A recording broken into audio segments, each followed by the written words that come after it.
I'll give the floor to the representative of Pakistan. Thank you, Madam President. Let me also thank SRSG Bintu Keta for her detailed briefing.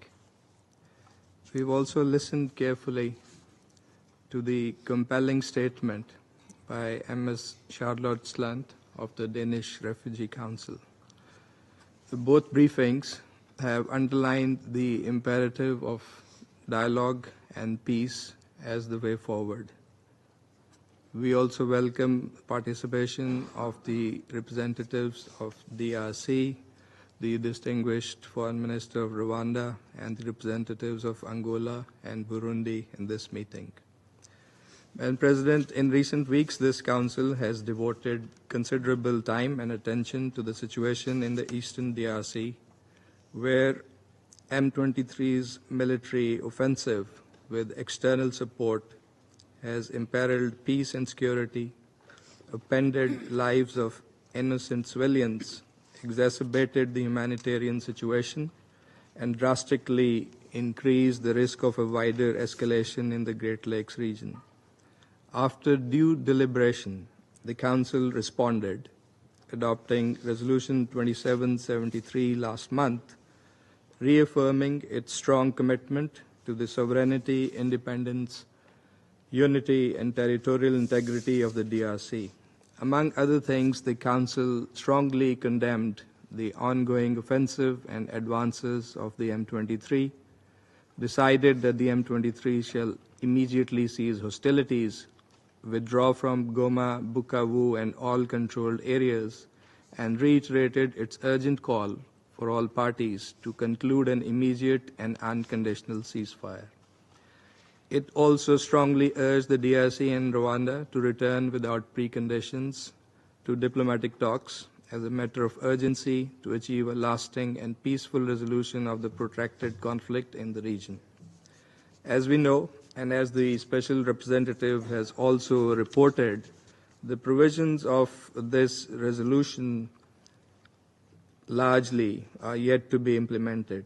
This is a cause of great concern. We believe the Council's resolution must be respected and fully implemented by all parties. Secondly, it is evident that there is no military solution to this conflict, and this Council is not alone in promoting a peaceful resolution. There is close cooperation and synergy with the African Union and sub-regional efforts. In this regard, we commend the tireless efforts and leadership of President João Lourenço and former President Uhuru Kenyatta in advancing the Luanda and Nairobi processes, and express our support for the newly appointed facilitators of the two processes, which are now merged. All sides, particularly M23, must engage in good faith with the facilitators. We believe these African-led and facilitated processes provide the appropriate framework for comprehensively addressing the complex, historic, and ongoing underlying factors, including the legitimate security concerns of all sides. We also acknowledge the role of Qatar in facilitating leadership-level dialogue between Rwanda and the DRC that reaffirmed the commitment of all parties to an immediate and unconditional ceasefire, as agreed at the joint EAC-SADC summit of 8 February. Lastly, we commend MONUSCO peacekeepers for their efforts under extremely difficult conditions. While they are able to operate in 60% of the territory under MONUSCO's mandate, M23 controls the remaining 40%, thus restricting the mission's movements. These restrictions must be lifted fully, and those obstructing MONUSCO or endangering peacekeepers must be held accountable. MONUSCO continues to have a critical role in Eastern DRC. It is not the time for disengagement, but enhanced engagement.